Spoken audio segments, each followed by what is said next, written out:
বাড়ি থেকে বেরিয়ে সোজা ওলা ধরলাম। ওলা ধরে কলকাতা স্টেশনে এলাম। কলকাতা স্টেশনে আসতে বেশিক্ষণ লাগলো না, আধা ঘন্টা লাগলো বাড়ি থেকে। কলকাতা স্টেশনে এসে দেখি আমি যাদের সাথে যাব তারা এখনও এসে পৌঁছায়নি। বর্ষার লাগেজগুলো নিয়ে বসে আছে, কারণ তারা আসেনি সেই জন্য। বর্ষার মন খারাপ, কারণ ট্রেনটা একটু রুট ঘুরিয়ে দিয়েছে। তো আমি এদিক ওদিক দেখি ওরা যদি এসে যায়, সেই জন্য এদিক ওদিক ঘুরছি। ট্রেনটা টাইমেই আছে। বসে গেছি, জানি না ট্রেন কত। এখনও বাজে হচ্ছে 11:35 ছাড়ার টাইম। জানি না কী হবে। বড্ড গরম আছে, বর্ষাও হাঁপিয়ে গেছে। ব্যাগগুলো রেখেছি বাট অন্যভাবে।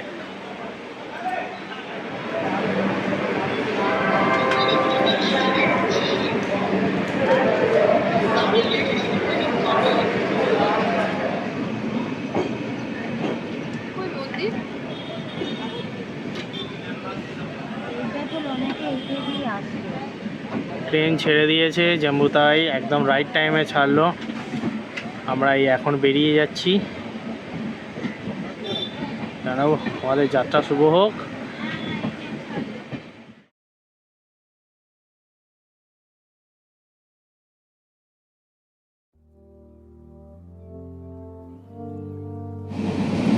ট্রেন ছেড়েছে দক্ষিণেশ্বরের থামবে। বিভিন্ন রকম স্টেশনের নাম দেখছিলাম বাইরে ট্রেনে অ্যাপে। 10 টাকা চা দিয়েছে, বাট হাফ কাপ। কি চালা, কোনো মানে হয়? আমি আর বর্ষা চা খেতে ব্যস্ত। হঠাৎ করে দেখি বোম বলে ভোলে বাবার আগমন। ভোলে বাবা আমার সামনে এসে আশীর্বাদ করলো যেন আমাদের যাত্রা শুভ হোক।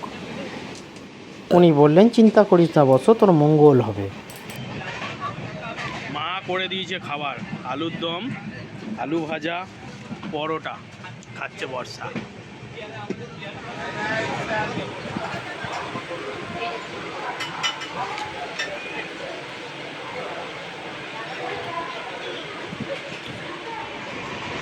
মুড়ি খাচ্ছি, জানি।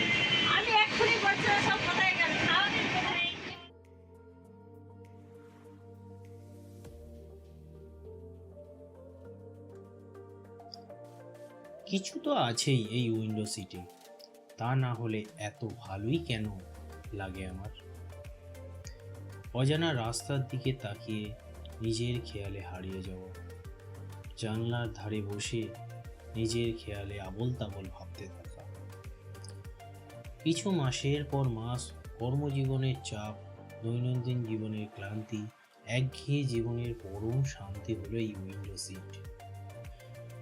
নিজের মনকে কেমন যেন একটা হালকা করে দেয়, তেমনি নিজের মনের মধ্যে একটা মুগ্ধতা বিরাজ করে, একটা মনোরম পরিবেশ সৃষ্টি করে।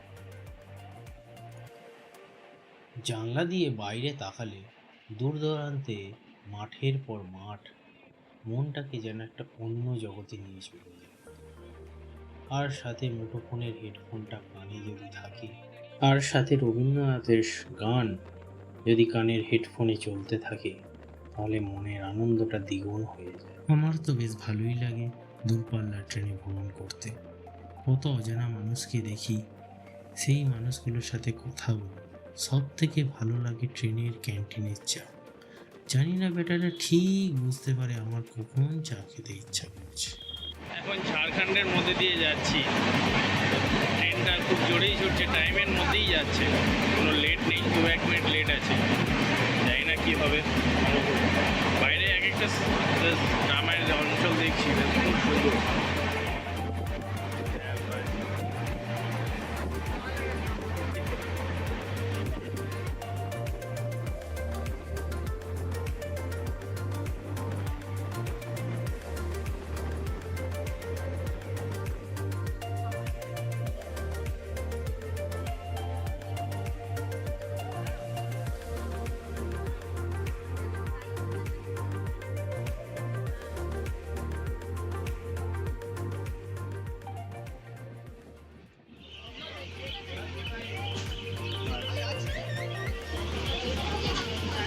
এই ঠাকুরটা কি মানে কালী ঠাকুরের যেমন বিভিন্ন ভাগ থাকে, ছিন্নমস্তা, এটার কি কোনো ভাগ আছে না, মামা? ভাগ নেই। যেরকম ভাবে পুজো করতে পারবে, আচ্ছা। যার যেরকম আদেশ দেয় মায়ের রূপ হিসাবে সেরকম ভাবে পুজো। কেউ কেউ আবার 42টা নাগ নিয়ে পুজো করে, 42টা? ছোট ছোট ছোট ছোট। আচ্ছা, আচ্ছা, আচ্ছা। মনে সময় তো অনেক তো নাগ, 42টা, কেউ অষ্টনাগ পুজো করে। হ্যাঁ, অষ্টনাগ পুজো। আমাদের অষ্টনাগের পুজো। আমার একটা পিসি বাড়ি আছে, সেখানে অষ্টনাগ পুজো হয়। মানে ওটা ওদের বাড়ির নয়, ওটা ওই মন্দির আছে, ওই মন্দিরে পুজো হয়। আমাদের মেন ব্যাপারটা রাখার জায়গা নেই বলে আমরা মূর্তি রাখি না। আর আমাদের রাখার জায়গা যদি থাকতো তাহলে রাখতাম। আমাদের দোকানের সামনেটা দিয়ে দোকানের যে গদির মধ্যেই মায়ের মূর্তি আনি। আমাদের আবার আদি পুজোটা হয়, যেটা আমার ঠাকুরদার পুজো যেটা বলতো, সেটা আমার বাবার 4 ভাই তো আমার বাবারা, আমরা শুধু আলাদা হয়ে গেছি, আমরা আলাদাভাবে পুজো করি। আর বাবা আরও 3 ভাইয়ের ছেলেরা মিলে ওখানে পুজো হয়। ওখানে মায়ের গয়না আরও, ওই গয়নার অংশীদার আমরাও আছি, কিন্তু ওখানে যেহেতু পুজো হচ্ছে আমরা ওই গয়নার ভাগ চাইনি। বুঝতে পারছি। আমরা যতটুকু যা মায়ের গয়না আমরা নিজেরাই করেছি, মানে প্রত্যেক বছরে কিছু না কিছু মা যায়। এখানে মোটামুটি সোনার উপর গয়নাই বেশি। বুঝতে পেরেছি।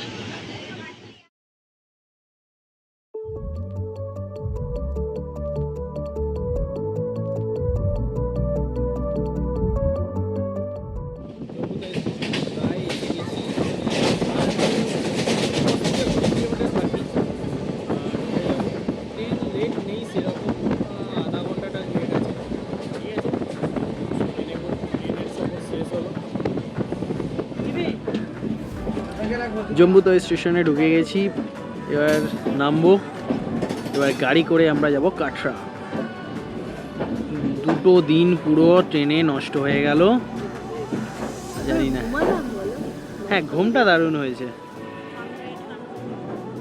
ঠান্ডা এখানে বেশ ভালোই আছে, 7, আর হাইয়েস্ট আছে মনে হচ্ছে 20 টেম্পারেচার, সেটাই দেখলাম।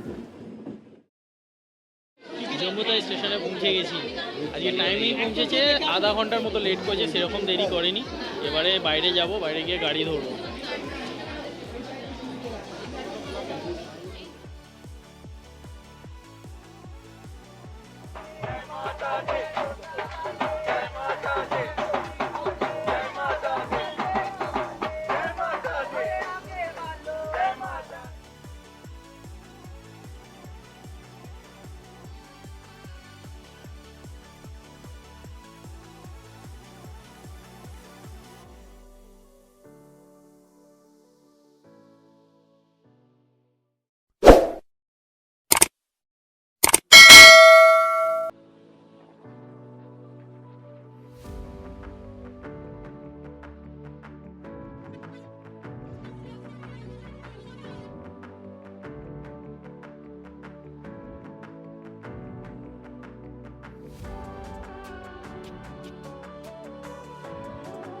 প্রথমে ভেবেছিলাম জম্মু কাশ্মীরের রাস্তা হয়তো গ্যাংটক দার্জিলিংয়ের মতোই খুব বাজে রাস্তা, উঁচু খাড়াই ঢাল, বাট সেরকম তো কিছুই না।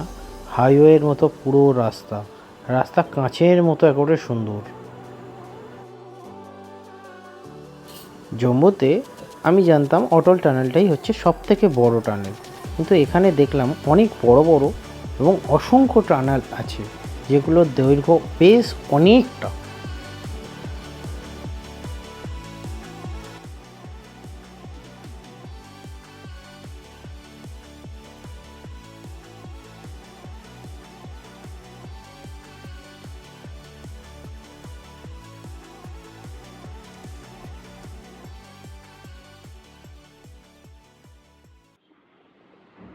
জম্মু তাওয়াই স্টেশন থেকে কাটরা যাওয়ার সময় 8টা টানেল পড়লো। টানেলগুলো বেশ সুন্দর, একটা পাহাড় থেকে আরেকটা পাহাড় কেটে ভেদ করে অন্য একটা পাহাড়ে চলে যাচ্ছে, বেশ দেখার মতো। আর প্রাকৃতিক সৌন্দর্য এত মনোরম যে চোখ আকর্ষণীয় করার মতো।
থেকে এখন আমরা এসেছি একটা কাটরা জায়গার নাম। সেখান থেকে আমাদের বাসটা নামিয়ে দিল ওপরে। বাসটা বড় বলে যেটাতে যেতে পারবে না ওপরে, আমরা এখান থেকে অটো করে আমরা ভিতরে হোটেলে যাব, হোটেল হলি সাইন। আর পিছনে দেখতে পাচ্ছি আমি বৈষ্ণব দেবী মন্দির পাহাড়ের উপর। এটা হলো বৈষ্ণব দেবীর মন্দির, সেই ছোট্ট দেখা যাচ্ছে।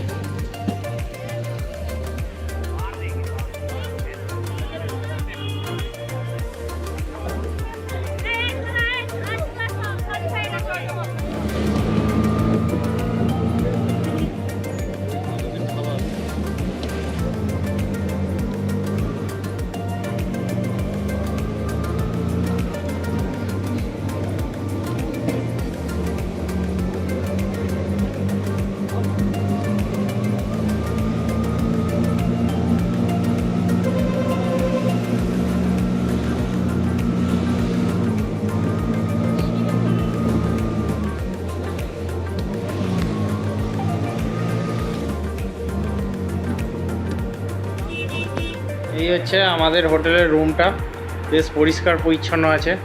কিন্তু আমি এই প্রথম পাবলিক যে আমি কাশ্মীরে এসে ফ্যান চালিয়ে দিয়েছি, আর বিরাট গরম হচ্ছে। আজকে জম্মুতে ট্রেন থেকে নামলাম, এসে আমি হলি সাইন হোটেলে উঠেছি। উঠে স্নান ফান করে ফ্রেশ হয়ে আজকে আমি একটু বেরিয়েলাম। একটু সামান্য ছোটো ছোটো জিনিস কেনার আছে, যেমন জলের বোতল, একটা ব্যাগ, ছোটো ব্যাগ ক্যারি করা। যে ব্যাগটা নিয়ে এসেছিলাম জলের বোতল ক্যারি করার জন্য, সেটা ছিঁড়ে গেছে। তো মার্কেটে একটু বেরিয়েছি, আর এটাও জেনে নিলাম যে এখান থেকে বৈষ্ণব দেবী মন্দিরটা ওরা up down 12 kilometre, 24 up down নিয়ে 25 কিলোমিটার।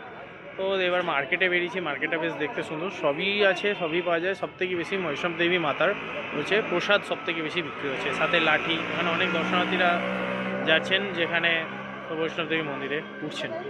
তো বৈষ্ণব দেবী মন্দিরটা আমার একদম সামনে পাহাড়ের ওপরে, সেটা আমি একটু মন্দিরটা, ওই যে সাদা মন্দিরটা দেখা যাচ্ছে ওটাই হচ্ছে বৈষ্ণব দেবী মন্দির। পুরো পাহাড়টাকে আমরা ঘুরে ঘুরে ঘুরে ঘুরে আস্তে আস্তে উঠতে হবে। আকাশের অবস্থা খুবই ভালো, এখন বাজে হচ্ছে 2:10, বাট আমি জানি না বৃষ্টি হওয়ার সম্ভাবনা আছে, বাট সেরকম কিছু আবহাওয়া বুঝতে পারছি না।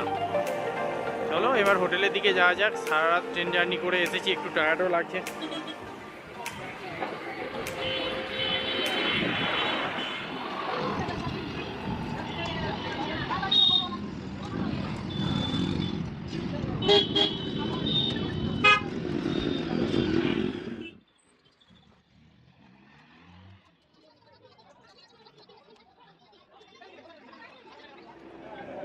নিচে থেকে আসতে দম বেরিয়ে গেল। আমাদের হোটেল হচ্ছে এটা, হোটেল হলি সাইন। হোটেলটা দেখতে খুবই সুন্দর।